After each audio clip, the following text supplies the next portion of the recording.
Hey, Moto Academy. Welcome back. Another episode of the Moto Academy podcast, episode 101. Episode 101. We finally made 100. It felt like forever, but at the same time, it kind of felt like it happened quickly. I tell you what, if anybody listening has a podcast, it's not easy. There's got to be a fraction of even a percentage that make it to 100 because it is very easy to stop before then. Podcasts, just like creating a YouTube channel, take a long time to build an audience because you're building an audience of people that are dedicating and investing their time into like hour, 2 hour, longer format, right? So if you are a creator in that space, be patient and just make yourself feel better by knowing that 10 people that listen to you talk for an hour or 2 hours is valuable. And arguably could be more valuable than 1 million views on something that is 5 seconds long. So don't be discouraged easily. Keep going. And we're at 101. Before we start the episode, we're on tour. The Moto Academy is on tour, myself and Coach Mitchell. We're dividing and conquering. We're going everywhere. We're going everywhere.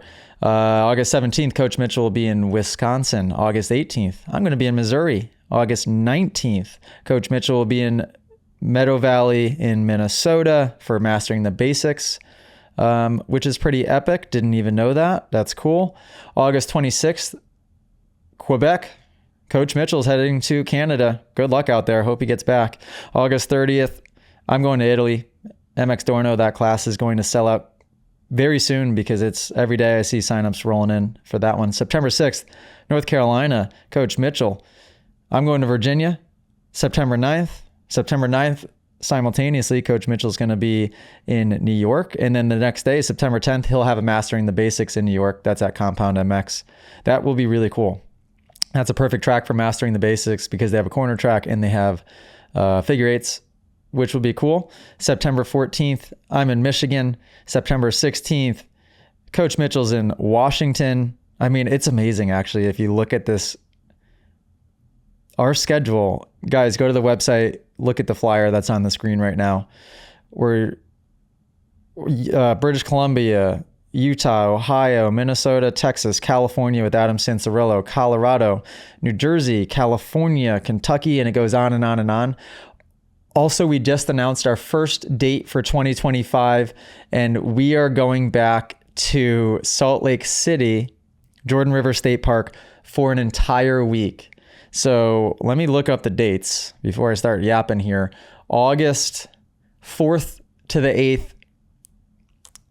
August 4th to the 8th. Just had an absolute brain fart. Salt Lake City, Utah, summer camp. Jordan River State Park, 5 days of the most fun you'll ever have on a dirt bike. So if you guys live out west, get to this class. I don't care if you live in California, the Pacific Northwest, if you're down in Arizona, come on up.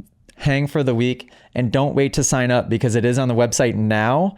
And we're doing a 20% off early bird special. If you sign up in the month of August, you get 20% off, which when you're talking $1,000 summer camp, well, folks, some quick, easy math, that's $200 that you're saving. So don't wait. You can plan out a year ahead, plan your August around it. It will be worth it. We just finished our last one. I'm going to dive in a little bit on this podcast talking about Sunset Ridge, which we had last week. But yeah, go to themotoacademy.com if you want to sign up for any of that. Yes. And before we dive into that, this podcast sponsored by, holy moly, we've got 2 sponsors this episode. Element. I've got grapefruit in here right now. Grapefruit has kind of been my choice for the week. And every week I feel like I go to a different flavor. Go to drinklmnt.com/AJCat30 to try it. If you haven't tried it yet, it's an electrolyte powder that is a healthier version of an electrolyte powder. And to me, it also tastes better because it tastes more natural. Or when you go to the gas station and grab one of the, whatever the heck's in there, you got a bunch of sugar, first of all, and you got artificial flavor, and it just tastes disgustingly sweet, like it's all fake sugar in there. Element tastes amazing because it has no sugar. It has all natural flavoring, and they're great. I like every flavor, even the mango chili, which I wasn't handing out to people in samples because I'm like, all right, mango chili, I mean, it's spicy. Who wants to be drinking something spicy? I don't like Bloody Marys. Maybe if you like Bloody Marys, try this. But I tried it and I'm like, flavor's actually good. It just got that spicy hit, which takes some getting used to, but try it. All the other flavors are amazing. drinklmnt.com/AJCat330 and you can try 8 flavors for free with your order. Also, they're a big sponsor of the podcast, so support them. Por favor. Another sponsor of the podcast, brand new sponsor, and we just partnered with them, is Cardo Systems. We'd been using them for a while on our helmets, riding the Starks, because the bikes are quiet. And it was, they sent a few of them for us to try. And we would talk to each other out there in motos or out there riding in the woods, which is absolutely amazing to be able to just have a conversation with your buddy as you're out there cruising through the woods. You don't have to stop and say, hey, where are we going? If somebody falls behind, you can tell them which way you're turning, so you don't have to constantly stop and wait for them. If you ride in the woods and you don't have those, I feel like you're missing a key component to level up your riding experience. And I don't really say that lightly. And even on the track, it's a blast. But what we just started doing recently is putting riders into my helmet that wear a medium helmet and putting on the headset, which is the other half of the Cardo. You can get a headset to pop them in and then communicate with the riders in a one-on-one lesson. You can accomplish what you wouldn't. And I have, crazy experience doing private lessons. I know how long things take. You can turn a 2-hour private lesson into 20 minutes because you do not have to stop the rider. You can cover in 4 attempts around if you're working a section, literally what you would in a couple hours. It is amazing. And parents, I could actually develop for you a system of what you can say and when you can say it. If you're a parent that's worried about, all right, I'm getting the system, but I don't want to be annoying my kid and talking the whole time or saying the wrong things. I could probably film a video where I tell you exactly what to say and how to time it so that you're not confusing your rider or, actually working negatively against your rider as we're out there. But, technical reminders, safety. So if you see somebody go down on the other side of a jump, you can let your rider know. I mean, that alone is worth it in itself.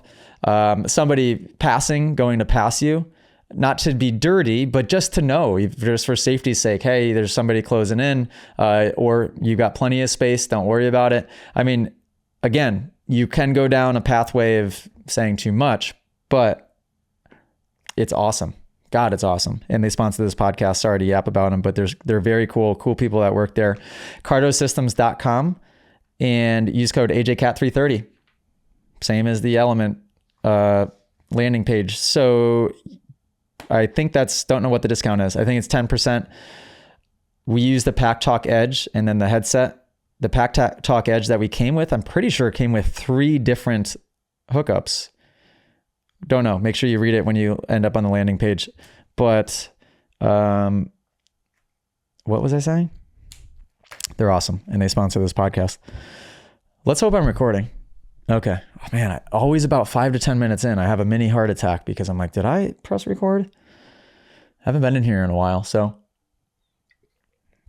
take a week off from podcasting and you forget every single control and every button and all the technology. What else do I need my phone for? So we're going to go into our 2 segments on this. I'm going to talk this episode in a nutshell. Now that you're wasted 10 minutes of your time. I'm going to talk a little bit about Sunset Ridge in the summer camp. Fill you guys in on how that week went, which was cool. A couple of cool stories from there.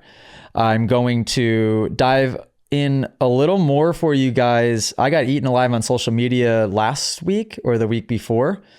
And I want to dive more in on that for the people that are cued in on it or not. I think that is a good conversation to have. And then I want to do 2 segments, the Coaching Wanted segment, and I want to do podcast questions segment. So we'll save those for the end.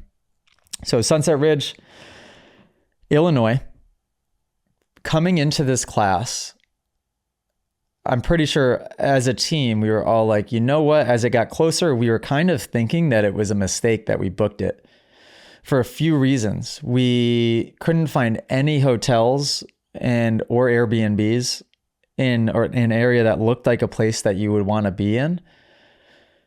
Like we weren't having any luck with it at first. And then it was 2 hours from the airport. Then Allie said she didn't want to come. So that meant I was going to have to spend a week away from Millie. And I'm like, what did I do? 2024 has been a really good year of my time being spent where it should be. And we learned a lot in 2024, getting better with that, which is amazing. And this was like, did I kind of screw myself for this week? But as soon as we got there, I realized that wasn't the case. I mean, you pull into that property and the owners live on property, beautiful home, by the way, that has like a rolling hill in the front yard, these ginormous windmills, which I think look amazing. It kind of is like this weird, it reminds me of the future in a weird way, but in like a cool way, where there was only a few of them in the background with a bunch of cornfields and the rolling hill in the front yard down to it. And then the dirt bike track. Dream front yard. Everything was meticulously maintained. The yard was perfectly mowed. The parking was perfectly mowed. The interior to the track, perfectly mowed. The track, perfectly groomed. I mean, it's the best dirt you could possibly imagine. No rocks. It's like a sand kind of topsoil mix. Wouldn't even say clay necessarily, because I guess it hardens in spots for sure. But it really didn't harden the entire week. And conservatively, Sunset Ridge is now in the top 3 of my all-time tracks that I've ever been to. I can't say it's number 1 because I think that's too hard to just pick a number 1, but I'm going to just toss it in the top 3, and I think I can say that safely. It was so much fun. So Monday track was completely, perfectly full prep groom. I want to say we had 60 to 65 riders at class. We had some day pass people that popped in each day, but I think 60 to 65 was the number. We had 3 main trainers, myself, Coach Mitchell, and Coach Grant. So we had 3 groups throughout the entire week. Group 1 was the amateur expert group. Group 2 is the novice group, and group 3 was the beginner group. Learning from Tomahawk, where we had 4 groups and they were kind of categorized a little bit differently, we did it much better this time. And we sent out in the survey and the paperwork ahead of time where you would pick your group, we kind of guidelined where people should be. So, okay, I'm fast 85 rider. Where do I go? I'm fast 65 rider. Where do I go? Especially when they're categorized as amateur, expert, novice, and beginner. So we got all the 85s where they belonged. Most of them were in the novice group. Some of them were in the expert group. And then some of them ended up in the beginner group. Each group had 2 subgroups within them. So when you get to your instructor, and we had 3 instructors at 3 different stations. So essentially the way it works is when you get to your instructor, say you landed at my station, your group would then be split in half. So one half of them would be out there doing the drill. The other half would be sitting there having a conversation with me about what we're watching. And then the other group would go out there and have their chance to get seat time. And then once you do a few rotations through, boom, you pop over to the other instructor and you get to work your rotations on another part of the track with another instructor. And that goes on all day long. So the productivity is absurd. And I think it keeps it fresh in people's heads because they can hear it in different ways from different instructors. And then as soon as they maybe start to get bored with somebody, or, and by somebody, I mean me, because I talk too much, or a section, boom, they're heading to the next instructor. So super cool. Every morning I had them till the start straight as deep as I could get them to till it. And then I would just cut in something different on the start straight every morning. So I think the first day I did a turn track, pretty elaborate turn track too. It was like a bean with a 180 switchback toss within that. And even the straightaway in the bean had a little carve to it as well. And then one of the days I did a whole bunch of figure eights. I think I fit 4 of them on the start straight. One day I did a big kind of, basically I think it was a square. So it was 90 degree left, 90 degree, and then big banking 180 rut. So it was a 180 on one side and then 2 90s on the other. And then inside of that were 2 big circle ruts. And then I forget what we might have done the other day. But that ended up being super fun. And it was also, and I knew this would be the case, it was the most difficult part of summer camp for people. I think most riders haven't had the experience of really breaking things down that technically. And riders would struggle with it. But then what it did is it made it so that when they got back to the big track And I warned people that this would happen too. I said, guess what? Be patient right now. Don't be hard on yourself, because when you get from the corner track over back to the big track, it's going to feel like you're cheating. It's so easy because you have so much space to work with. When you're in a tight little figure eight, I mean, you make a mistake and you're still stuck in that rut. It's like the mistake never ends almost. It can feel like. So the productivity level was nuts. And I think that's overall my favorite thing about the 5 days straight is it's twofold. One, the progress is obvious and tangible. I mean, after 5 days, and I've said this on a podcast before, but the habits begin to form, and you can see the habits on the bike and off the bike beginning to really start to take hold a little bit after the 5 days, which is, as a teacher, a coach, extremely rewarding. And then from a community standpoint, it does everything that we want it to do and then some. 5 days, complete strangers become friends for life. It is so cool. I mean, the bonding of everybody each night, having cookouts and helping with other kids and helping with bikes. And I mean, I know you guys, that's part of the reason you love this sport, I'm guessing, is because it does in a lot of areas have a cool community. But how tight knit the Moto Academy community is, oh my God, it's awesome. It's awesome. And it got me thinking after the Sunset Week, I had so much fun. We all had so much fun that I'm like, you know what? For 25, I think it makes sense to, first of all, do 3 summer camps instead of 2, and then to do 2-day events for a lot of my classes instead of single-day events. Because I think in 2 days, we can accomplish a lot as well, a lot more than we can in one. 2 days back to back of riding, getting the ride and do all that learning and then sleep on it and come back the next day and to practice with kind of what you just downloaded in your sleep is, that's going to be awesome. So keep your eyes peeled. We just announced the first summer camp, but we'll be announcing 2025 tour dates in August as well. And the plan, I think, also is to have early bird specials on those. So that way you guys can just plan super far ahead. For us, it makes it easier to plan ahead and to know how many riders we're going to have well ahead of time, because we're traveling all over the world to get to these locations. So I think it's the next obvious evolution in our business. And yeah, it's cool that there's enough demand to where now I'm going to be spending 2 days at these locations. So yeah, can't wait. We're going to have content absolutely out the wazoo coming from Sunset. I'm pretty sure that you guys haven't even began to really see any of the content or much of the content from Tomahawk Summer Camp yet. So you got 2 summer camps, 2 full weeks of so much fun coming. I know you guys have seen Circle Pit of Death video, I think, has come out. Social clips have come out for sure, some of them, but we've got a lot of summer camp stuff coming. I think we daily vlogged Tomahawk, and then for Sunset, I don't know if it will be daily vlog style or not. It might be. Definitely might be. Okay. Let's see. Should I dive into Coaching Wanted now? Should I talk about, let me talk, I guess, a little bit about the 5-year experiment. First of all, the hypothetical 5-year experiment. So this was an idea I had, and I brought it up to a bunch of people to just kind of like see what the response was going to be, knowing what most people's responses were going to be. And then, as you guys saw, it got posted on social media from our account. A really poor post, but that's okay. We live and learn. And I saw it and I was like, oh God, why did you post it in that way? It just didn't make sense. There was no context. And people reacted negatively to that. And then I was like, oh, well, hang on. Let me jump in the studio. I'll do a quick explanation, explaining that, this experiment is kind of for others more than it is for me, and that my job, I'm a coach, I'm a teacher. That's what I want to be. I think that's one of the highest callings you can have in life. And I'm in an amazing position to where we have a big audience to be able to try and create impact.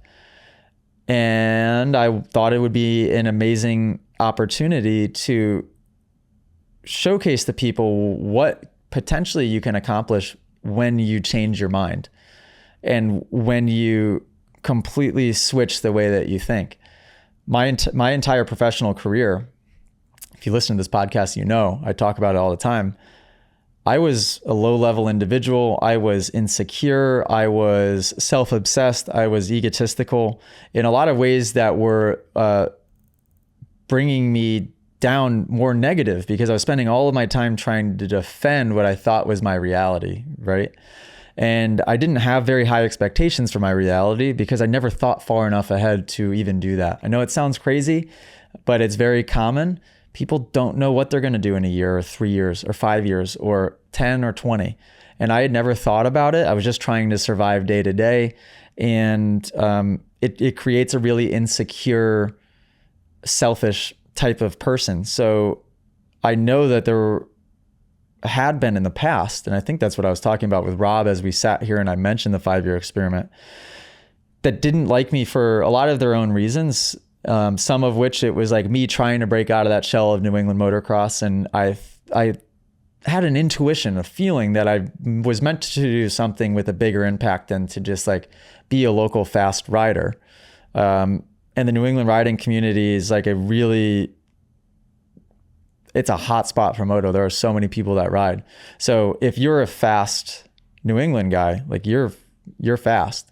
But I just thought in my heart, I'm like, God, there's got to be more than that, right? But as soon as I started trying to break out from that, there was a lot of negativity coming from my direct area in the New England area. And I would combat that heavy, right? Because I was trying to defend like my reality, of which I didn't even really fully believe if it was true or not. And I'm just like trying to defend it the whole time. And that can get annoying on the end of the person that's doing the thing wrong in the first place. But that can be annoying when a person is acting that way. When I post something like that now, it is very strictly trying to tell people like, look, listen, I was that person, maybe that you are now, or maybe that you're trying to become somebody different, or this is the person that I was, whether you relate to it or not. And every day I change a little bit and I evolve a little bit more, and I've turned into a completely different person, and I'm headed in the direction of even a completely different person than that. Somebody that believes that everybody is limitless. Nobody is better than me, but I am not better than anybody else, right? And I forget which way I say that, but I say that's going to be a mantra I have for Millie is, nobody's better than you, but you are not better than anybody else. We all have a level playing field, and we're all limitless. And I really, and I do a bad job of it, clearly. I really want to show people that for their own good. Like, not for me. I couldn't care less if I win a Supercross championship or never race again, to be completely transparent. Shout out Element. But how cool would that be? And how much inspiration would that draw from people if I was doing the thing, right? Building my business to a point where it already is an amazing spot, but 5 years down the road, picture it. And then come back and decide to actually put 5 years of dedicated time into racing with the right mindset. Imagine the power behind that. So why would I put a ceiling on where that would end me up? Oh yeah, maybe I could do that and get top 10. If that's the target, then you're going to end up being a 15th place guy, which is what I was before. Actually, I mean, at worst, I was a 15th place guy at one point. At one point, I was more of a top 10 guy. At other points, I was knocking on the door of top 5s inconsistently, but doing it. And I was a Moransky. Didn't know what I was doing whatsoever.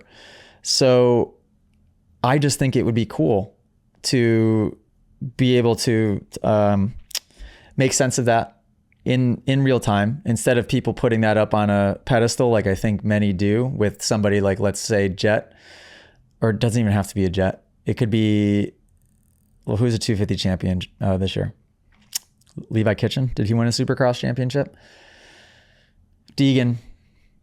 Any fast professional rider, the instinct for a lot of people is to put them on a pedestal, as in they're better than me and I'll never be able to get there, and this is why. And they make up a bunch of reasons as to why they can never be as good as that last name on the back of that jersey. And those reasons are wrong. They're false, and you've made them up. And I was always that. I would line up, I'd be in staging before a race at an amateur national, Loretta's, right? And Loretta's is a good example because I didn't know anybody's numbers, because at Loretta's, everybody would have random numbers. So I'm literally in staging trying to peek over the bib, because you have these weird traditional bibs that you wear at Loretta's that have your Loretta Lynn's number on them, to see what the last names are, to start counting so that I could put myself in a position before the race even happened. And there was, if you had asked me, what place would you get in this race, AJ? I would tell you 6th, 12th, whatever it was. And then if you told me to write down the names, I could write down the names. And then if you told me that to prove to you why and write reasons why for each of those names, I would be able to do it. Like, what the heck? What a not so good way to think. And now I believe that when you line up, your level of confidence in that moment for sure is based on how much preparation you've put into it prior to. But assuming that you put in all of the physical preparation, which is the easy part, and it's also the thing that I never did because I didn't believe in myself. So therefore my level of commitment physically on the bike, in the gym, nutrition, all of it was matching the level of which I believed. So that's something I think that should be understood. Once you believe, your work ethic becomes limitless as well. And then you show up to the race completely believing in yourself because you know you've done it all. And at that point, it's like, what separates people? Talent? Talent, to me, is developed skill sets. Yes, people are born genetically with different predispositions. But you're riding a machine to a certain extent. It's like, it's a pretty level playing field. If you were trying to slam dunk a basketball and it was LeBron James versus me, okay, that guy's got a better shot genetically. But on a dirt bike, it is a much more even playing field, which is another reason for my but I thought that a girl could have a chance in the future of winning a 250 Supercross championship. Who knows if that's true? Who knows if that will ever happen? It's a stupid thing to even have a conversation about because I'm completely making it up, but I believe it because why not? And because that is my belief, and that riding a dirt bike is a lot more finesse than it is brute physical strength. When I ride, I don't really exert a lot of effort. I don't feel like, at least. And what was I talking about? So anywho, that's a very confusing explanation of where my head was at with that. Maybe that explanation does make more sense to people. I didn't really use the word ego at all. I think when I use the word ego, it gets taken wrong because I think people don't know what ego is. And the ego is anything that you identify with in the world, period. So I own this house, ego. It's not negative. This is my shirt, ego, because that's your 3D self that's walking the planet. All of that is ego. And the explanation is when you completely attach to an identity within an ego and you're not willing to stray and be flexible within that ego at all and change and be open-minded to different ideas, then you subconsciously end up defending it because your subconscious mind is your ego. It is all of the identity, all of the memories, all of the wirings that which this happens. So therefore you do this, this person says this, therefore you say that. It's your whole habitual life, which is subconscious mind, which is ego. And I was there once upon a time where I never thought I could change. And now I change every day. I learn every night when I read. I read when I wake up in the morning.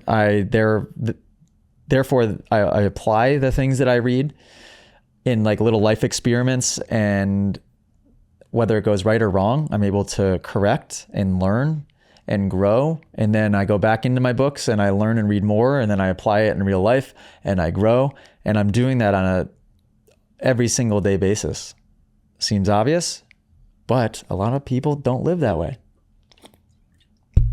A lot of people assume their learning's done when school ends, whenever that is, middle school, high school, college, med school.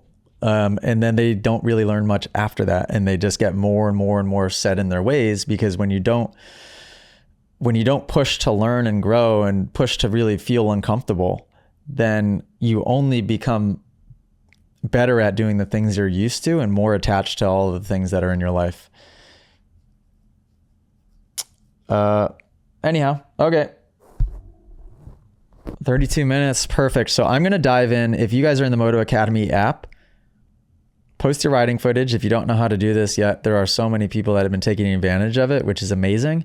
Post your riding footage and use the hashtag coaching wanted, and you can get your responses from all the coaches in the Moto Academy, as well as hashtag not a coach, all of our community members responding with their feedback, which is unbelievably accurate. And I'm grateful for you guys for going in and taking the time to help others, and to also, it's practice for you, right? The better you can recognize others, what they're doing right, what they're doing wrong, in video, in real life, in pictures even, the better you'll get at being able to diagnose problems in yourself.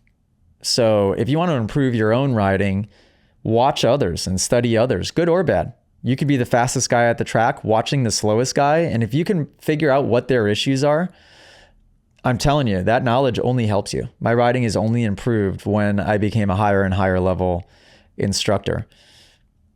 And there's a lot of people in the app that are practicing just that I think have realized, oh, you know what? Like, I've always loved motocross, just didn't know how I could get involved. And now maybe there's a world where I could be a coach. And probably there's a reality where in the future, you guys could be Moto Academy coaches in some way, shape, or form. Once we have a facility, we're going to be pumping intern coaches in through there like it's going out of style, because we're going to have the tour going on. We'll have summer camps going on. We'll have a physical facility. So we're going to be training coaches, I'm sure, constantly. Okay, so coaching wanted inside of the app. I'm going to respond to some of your guys' stuff.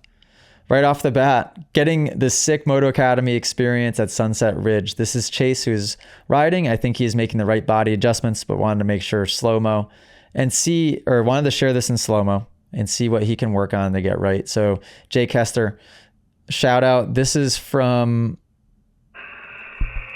Sunset Ridge. That's actually me standing right there. We were working a drill where the goal was to land front tire first at the cone, which he basically does perfectly. I'll rewind it to the beginning one more time.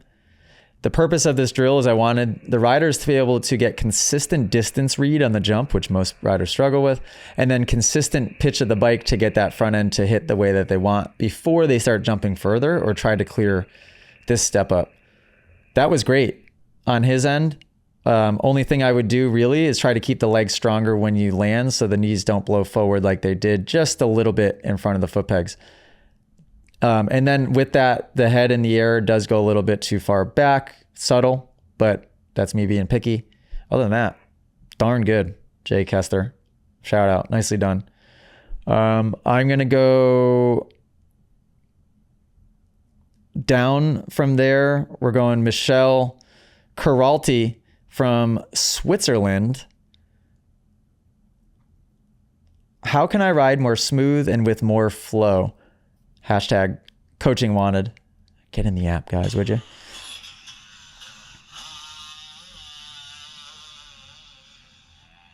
Oh, that track looks fun. Smooth, solid. So, okay, the piece of advice, we'll watch this one more time through. The piece of advice I would give here is that when you sit, you're sitting a little questionably far back on the seat, and your back is rolling when you sit down, which tells me that your abs are turning off.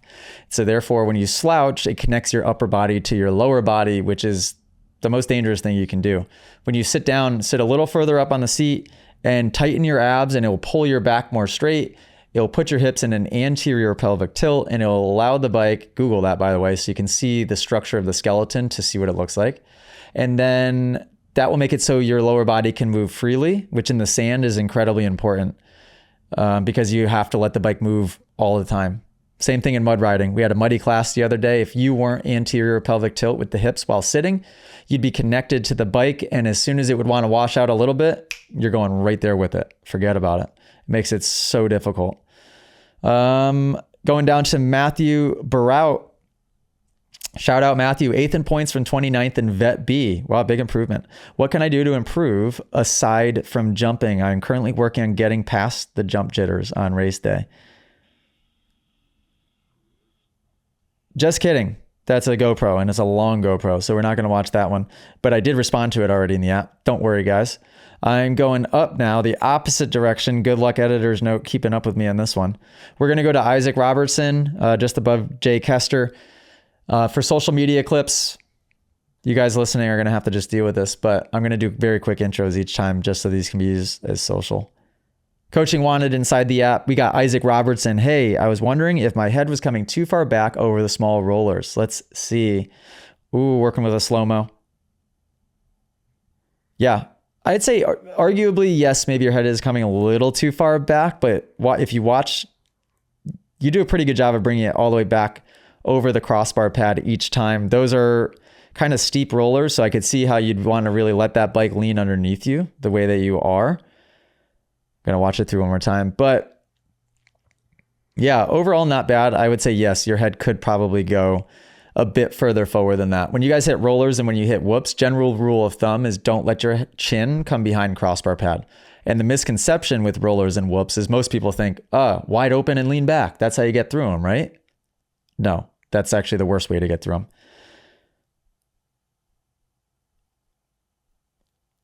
All right. Let's see another coaching wanted clip inside of the Moto Academy app. We got Austin coaching, been working on keeping feet on the pegs and body in the correct position. Significant change in my speed and riding ability. But as always, I like feedback on things to watch and improve. So let me have it. Hashtag coaching wanted. Let's check it out. Little golden hour riding. Beautiful. Let's see. Where is he?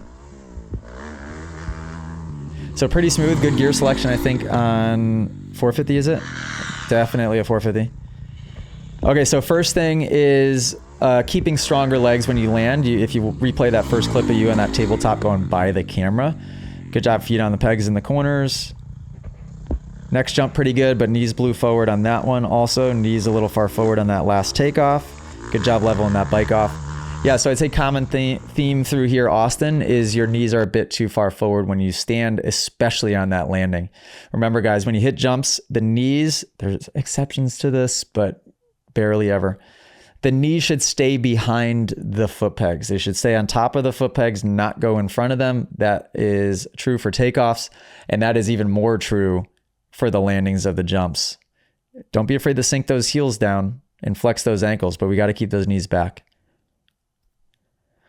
Oh, right, going up from there.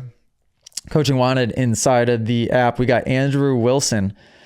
So this is from around January, and I was just wondering if I handled the back end kicking out properly. I watched it and realized I should have landed front wheel first and kept stronger legs and not let them blow forwards and stronger upper body.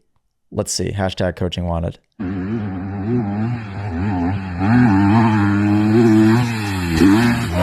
Oh, great save. I'm going to keep watching this through a few times. So you're exactly right. You're exactly right. You were trying to triple in. You knew you were going to case it. So what you did is you lofted the front, which then created a frame case. And when you frame cased it, if you slow that down and watch the slow motion, you smack your butt off the seat and then it explodes you. And it explodes you, of course, a little bit out of control and a little bit sideways. So the two fixes to that, it would be if you know you're going to case that 3 in, level out, land front tire first, and then brace for impact. Keep the legs long, straight, and pretty, almost not stiff, but like you shouldn't bend them much. And then what you got to know is when you case that front end first with strong legs, it's going to kind of toss you into a skim and you're going to start skimming the rest of them, which is great. It's much better than an absolute explosion like that. But how cool. So he posts that, Andrew posts that and knows and lists the 2 things that he should have done because he spends so much time studying in the app. He's got really, really good technique, by the way.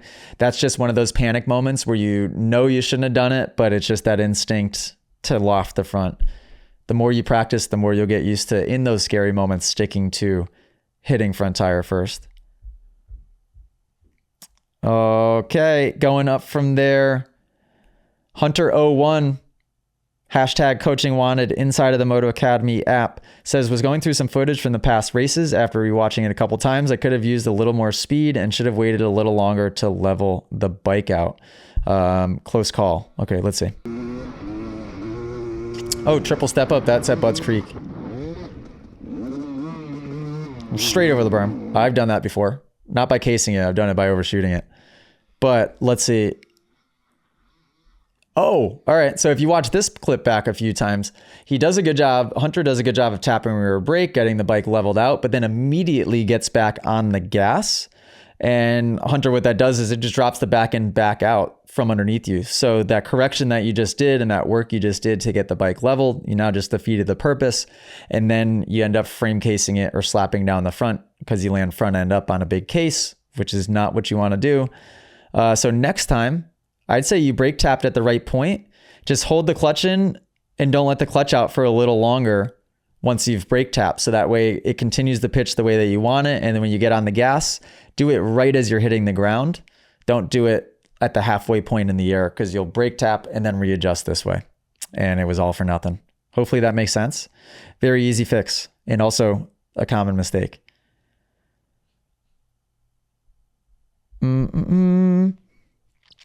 All right, we're going up from there. I want to make sure I've responded to these in person. Oh, so that was the last one I responded to in person. Okay. I'm going to stop there then. Coaching wanted. Send in your own posts, use that hashtag and get responses from the coaches. When I'm home, I go in there for an hour to 2 hours every day and I try to stay as caught up as I possibly can. And you guys are awesome for posting those in there. I love it. Next segment, we're just moving right along. Guess what we're doing? We're going into podcast questions. Yes, we are. Haven't queued these up. Haven't looked at them at all. So let's see if I can get this to work. I wish they were dated before I clicked in. All right, well, we got Max right off the bat. Hey, AJ. Max here. Podcast question for you. Wait, maybe I have seen this. What is it? What? What is this? Max out. What? What? Okay. Crazy looking tool, huh? So, Max, now I know nothing about mechanic work. Max here. Nothing. Podcast question for you. And he said podcast wrong the last 2 times he's done a video. I'm pretty sure I've seen my dad using those in the past. And the only thing my dad knew how to do really, really well on the dirt bike is he was good at putting grips on, I feel like. I swear those were for the metal twist ties that you would put on the bike and then pull the thingy and it would twist it tight and then you would cut it with the snips and boom, that's how you put grips on. You glue them and then you do 3 rings, I think is what he did, of the wire tie. Boom. Look at me answering your podcast questions. That's hilarious though. All right, now we got one from Shaken Blake. Shaken Blake, by the way, was at summer camp for a couple days. Hi AJ, Shaken Blake here. I have a podcast question for you. Who's your favorite Moto Academy member and why is it me? Just kidding. Happy 100th episode of the podcast, the best podcast on earth. Alley Cat, it's a real thing. It is a real thing. Oh my God, he's getting good at these monologues, by the way. So Shaken Blake, absolute shout out. You are my number 1 member because you're probably the youngest committed member that's really in there on a day-to-day basis. And I think that's absolutely awesome. Also, Shaken Blake, I don't want to toot your horn too much, but I saw you at Supercoop and I was completely impressed. Was it Supercoop? Yeah, Supercoop. And then I saw you again at Sunset Ridge Summer Camp and your riding is leveling up in a big, big, big way, which is very cool to see. Also, another Moto Academy member, we had Madison out at Sunset for, I think it was the last 3 days or last 2 days. She had just moved from Arizona to, I think, was it Illinois or somewhere out there. And so we wanted to get her a little bit connected to the community if we could. So we offered her free stay, got a hotel. And she came and hung out for a few days straight, and it was epic. And speaking of progression, Madison came out for the very first time at Motoland in Arizona. I feel like it was earlier this year, and was brand spanking new and could like really struggled to get around the track. And now absolutely kills it. Absolutely kills it. Confident with jumping, perfect attack position, conscious of like knowing when she does something wrong, what it is. And then she's really good at going in and try to fix it. It's amazing. It's amazing. So shout out Madison. Daniel Youngblood. We got a question from Daniel Youngblood, #podcast questions. Let's see what it is. Hey AJ, what's going on, Moto Academy fam? Quick question. I'm very comfortable with casing jumps. Now, I'm very scared to overjump the jumps. I know I got the speed, I know I can do it, I know I can hit jumps. I'm just very afraid to overjump and everything go to hell. Even though I know I can control it, know all the steps to landing, but I'm just scared to do it. Is there any tips or hints you can give me to get over that? Thanks, bro. Later. Daniel Youngblood, amazing guy, amazing family. Miss you, dude. See you in Florida, hopefully. Great question. And logical fear, because a lot of times the big scary overshoots that you're afraid of are just that, big scary overshoots. I mean, you're coming down from what feels like 10 stories up and you're landing completely flat. It usually hurts even if you do it perfectly. So I understand where you'd be a little bit nervous. Oh, I'm going to be so bummed. If this is in the shot the whole time, oh, I'll be pissed. Yep, I'll be pissed. And I bet you it freaking was. What an idiot. Oh. Just, AJ, pay attention for once, would you? Okay. Daniel Youngblood, back to your question. 2 things. 1, get the bike level. 2, get on the gas just before you land so you drop the back tire just barely before the front. And 3, go wide open sometimes.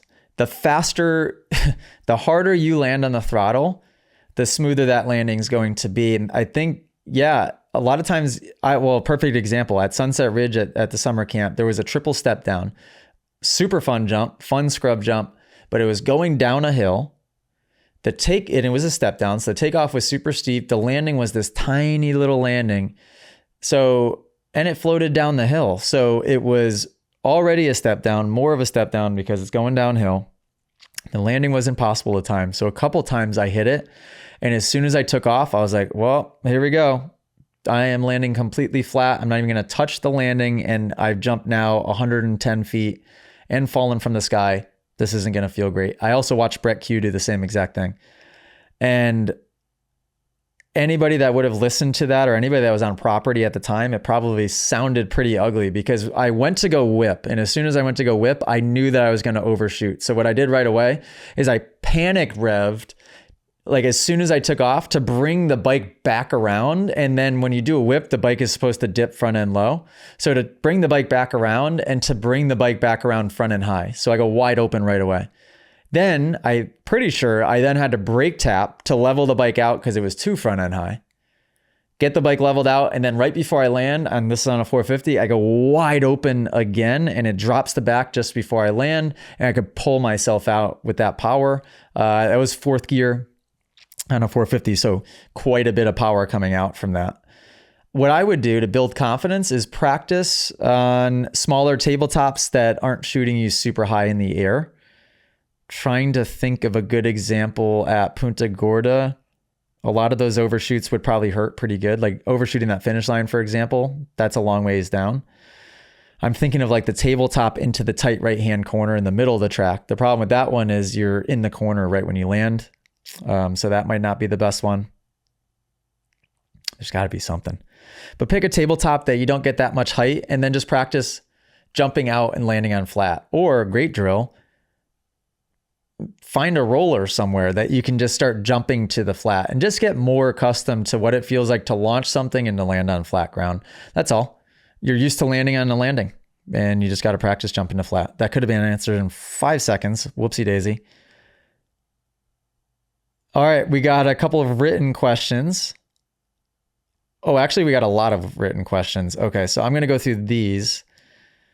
Let's see. Here we go. Mike and Andrew, podcast questions. We usually ride on weekends and our riding spot isn't prepped all that often. The weather made it tough this summer with large rainstorms followed with heat that left the tracks rocky and washed out. What do you like to do when track conditions are technical at best on a ride day?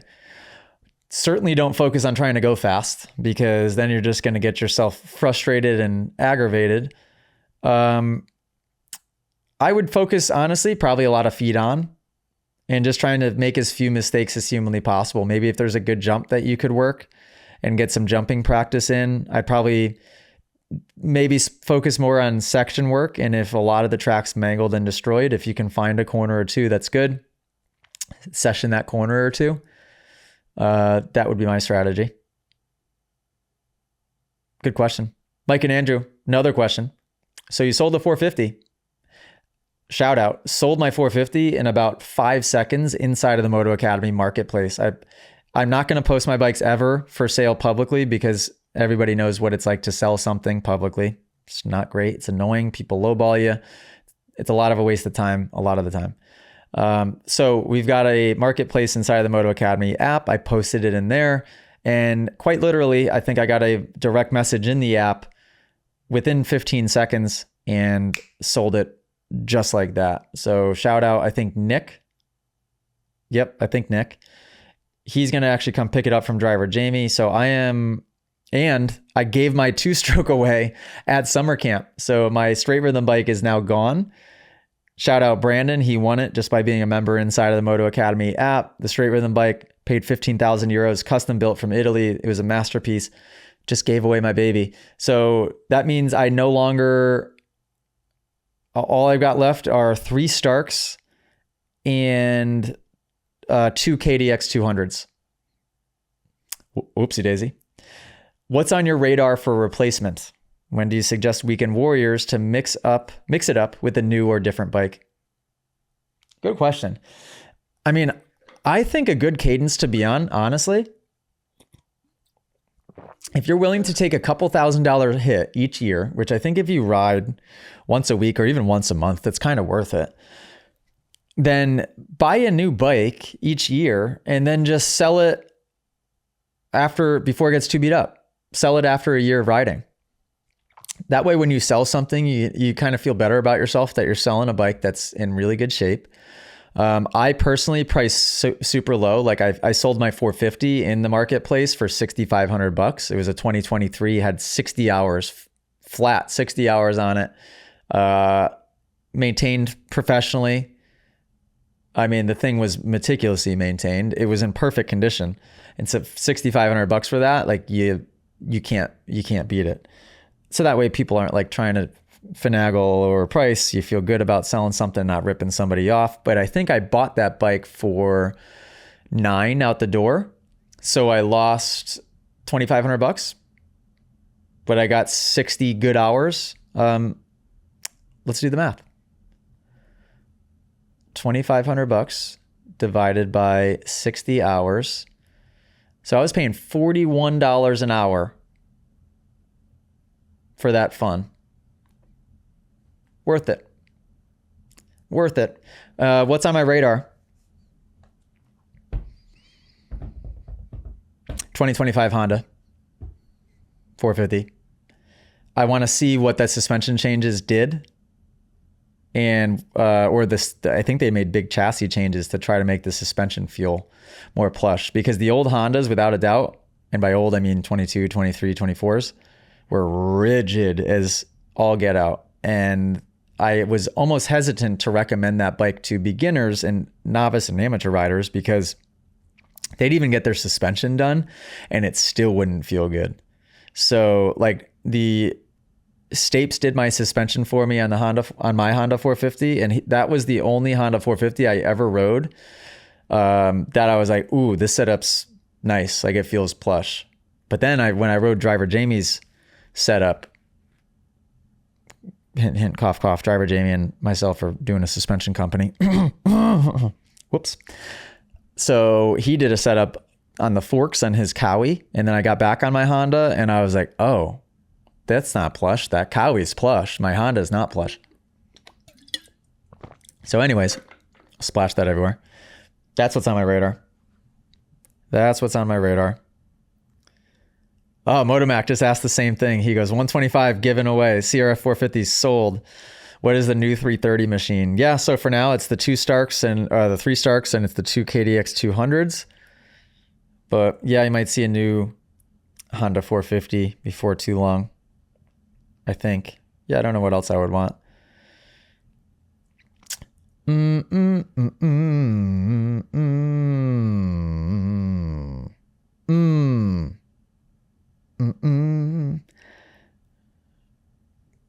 What's everyone doing listening right now, by the way? Are we at work? We at school? Are we going to bed? Are we driving? Are we on an airplane? Are we on a run? Are we on a road bike ride? Santiago Garcia, hashtag podcast questions. What do you think about making TMA a massive social media in the future? What do you mean by that? It's already tested and works. Parentheses, the platform, very good. Maybe offering some kind of free subscription would attract riders massively. I'm sure you can manage to create the motocross Facebook.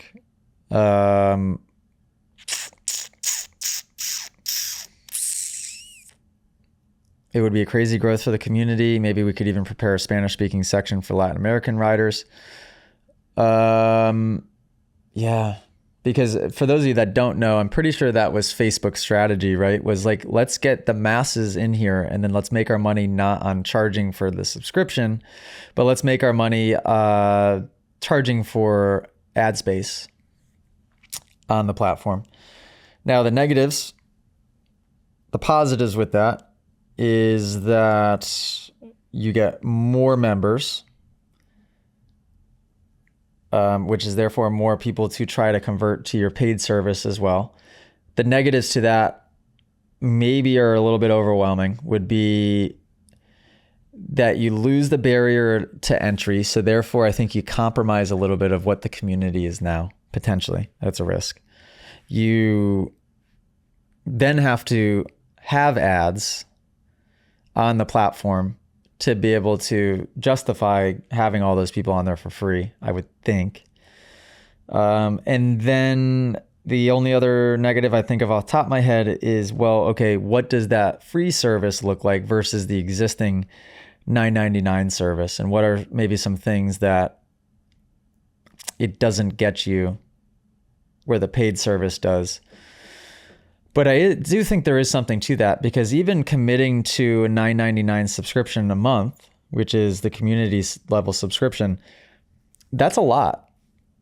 People don't like subscriptions because I think it's easy for people to get subscribed to too many things. And then next thing you know, they're like, what the heck am I subscribed to? We have subscription audits as a business all the time. But guys, I tell you what, the Moto Academy, that's an important one. Keep it. Don't unsubscribe from it. Holy cow. And he also asked, Santiago also asked, what do you think about listening to music while riding? I've been doing it in my cardo system, in my helmet in the woods, and I absolutely have been loving it. I think I'd like it on the track too. I remember doing it when I was little and I didn't like it. But yeah, trying it recently, I loved it. Local A class. Hashtag podcast questions. What event next are you looking forward to? Oh, that's easy. Glen Helen 24 hour. Gonna be so much freaking fun. I can't wait. That whole trip's gonna be a blast. We have class with Adam Cincerillo at Kawia Creek. I think that's how you say it. And then we have Glen Helen 24 hour race doing it on KDX 200s. And maybe we'll even have Stark bring out a couple of Starks. So each team could have a Stark and a KDX 200. That's kind of actually hilarious. Speaking of which, let me text Hannah. Can we ask Stark if they have interest in bringing us 2 bikes to race at the Glen Helen 24-hour event? We'll get so much content with them, and then each team can have 1 KDX 200 and 1 Stark. Would be fun. Okay. That's what's fun about being a business owner when you have a lot of employees, is that you can just come up with an idea and then send it through. That's pretty fun. What's not fun is my P&L for July. Where was I? What was I looking at before? Podcast questions. There we go. The P&L is not fun because the expenses are outrageous. Our contractor expense is way too much for how much we gross. Not for how much we gross. Yeah, for how much we gross. We have too many employees and we pay them too much money. Technically speaking. Like if a business person were to come in and dissect our company, they'd be like, what's going on here? And I do that because, one, I want people to get paid kind of more than they deserve in a lot of situations so that everybody feels good about it. And then more importantly, to be honest, the goal is to free up as much of my time as humanly possible. It allows me to make good decisions for the business, to not act erratically and spontaneously. And it allows me to maximize time with the family. So if that means biting the bullet on less bottom line net profit in the interim to free up my time, and then I can allow the team to help me to build and scale and to make more money in the future, I don't need money. I need time. So that's why I have chosen to scale rapidly the team and my employees, instead of the opposite, which a lot of people end up underwater, like literally having to come up for air sometimes because they're so stuck working in their business that because they want all the profit, that they never, ever, ever hire out, or they never expand their team, or they do and they have a bad experience because they probably did something wrong in that process, which is what I did at the beginning. And then they give up and don't try to hire anybody anymore. I'm telling you guys, if you run a business and there is opportunity to accept, and that's part of the reason you don't want to strap yourself either, because I go to say that and I'm like, well, people are going to be like, well, I got bills and I got this and I got that. Usually what people do is they end up matching their expenses to however much money they're making. And then it straps themselves in that current lifestyle and that situation, so they can't be flexible and divert and try something different. If you live well below your means, which Allie and I do, I know from everybody that just heard me say that knows me would be like, well, those guys live the absolute life. We do, but we live way below our means, and it allows us to hire more employees and then to just bite the bullet on not making as much money in the interim. But like I said, having the time, and yeah, how did I get into that conversation? No idea. Anyways, Driver Jamie, podcast questions. What are your thoughts on how far the Moto Academy has come since its inception? This is going to be a cool question to answer. Is it where you expected to be? Where do you think it will be 5 years from now? Will there be racers out of a rig in your idea? Question mark. Driver Jamie, great question. That's the type of question I like to play with because it's makes me think about the future a little bit here while I answer it. Any thoughts on how far the Moto Academy has come since its inception? Is it where you expected to be?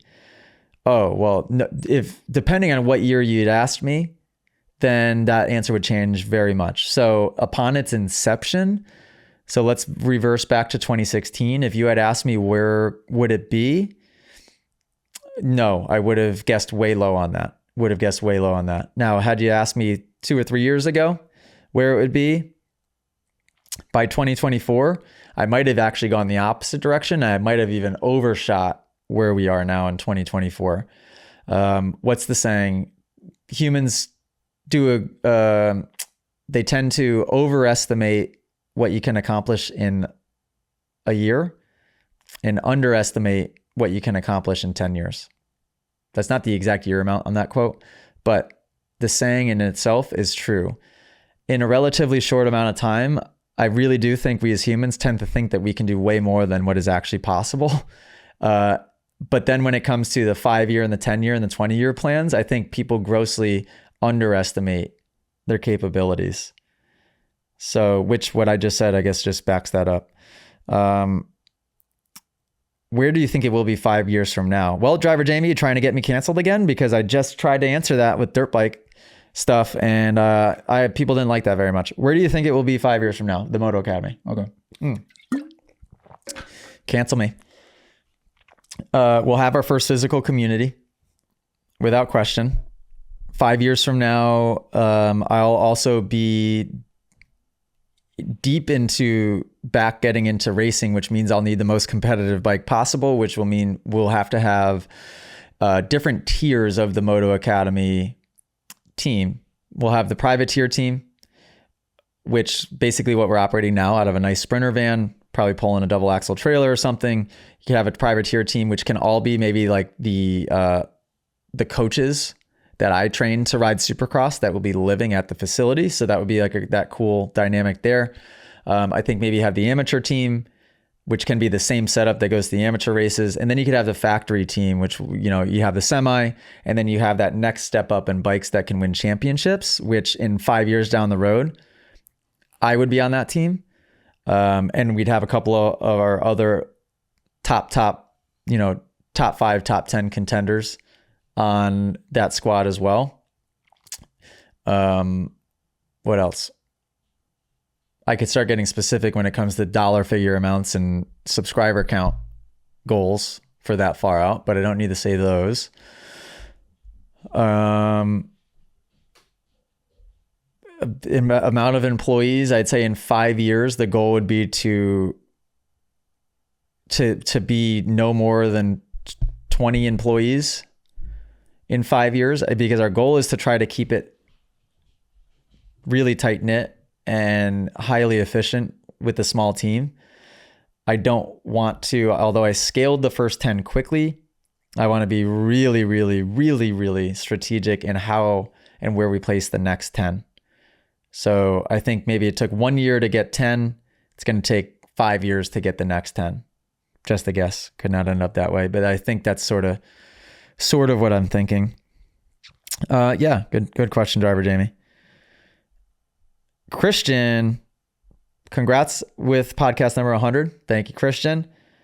What triggered you to start podcasting? I've listened to all of your podcasts. Which one was the most weird for you? Oh, I'll do these one at a time. Okay. What triggered you to start podcasting?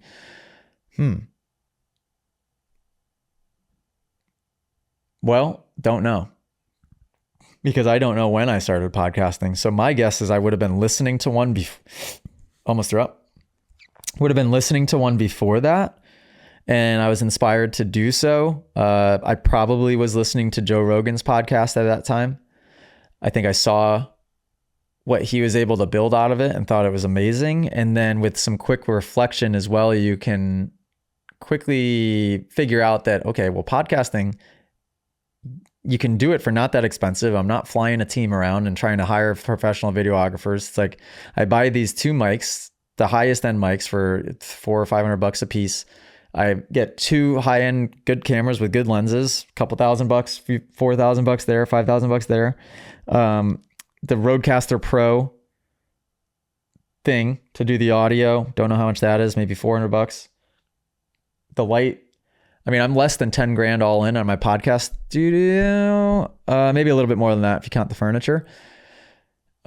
Which is a small investment in comparison to what we invest. It would cost more to do one little event and one shoot that we do, right? Forget about a year's worth or multiple years worth, because we don't have to get new equipment for years here. And it's something you do until the day you die.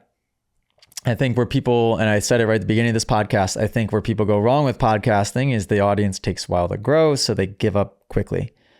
Next question he had was, I have listened to all of your podcasts. Thank you, by the way. Which one was the most weird for you? You know what? I don't remember any of them, so I don't know if I can answer that question. The most weird for you? I don't think I've had any that were weird. I like the ones where I'm with guests that like, we did one here with app member, why can't I think of his name? Kenny C18 on a trip. We did one with Christian. We did one with Premix Papa. I think those ones are fun to me because you don't know the person as well as like when I sit down with Rob or Jay Kavanaugh or my other podcast hosts in the past. You know those people extremely well. I talk to them every day. Cameraman Cam, for example. I think there's something fun about sitting down and having a conversation with somebody you know a little bit less than that. What is the biggest learning from doing all of these podcasts? Oh, a bunch of stuff. So one, I think that it's a great opportunity for me to learn how to speak a little bit better as far as just articulation, moving my mouth, speaking with a little bit more, just better tone and more change in my tone instead of being monotone all the time, which I still, of course, can use work on, but I'm working on it. Learning to listen when you have guests, really being present and listening to what they're saying. It's easy when you do a podcast to worry about what you're going to say next instead of listening to what the person is saying now. And people have that same issue and weakness in conversation. So that is really good practice.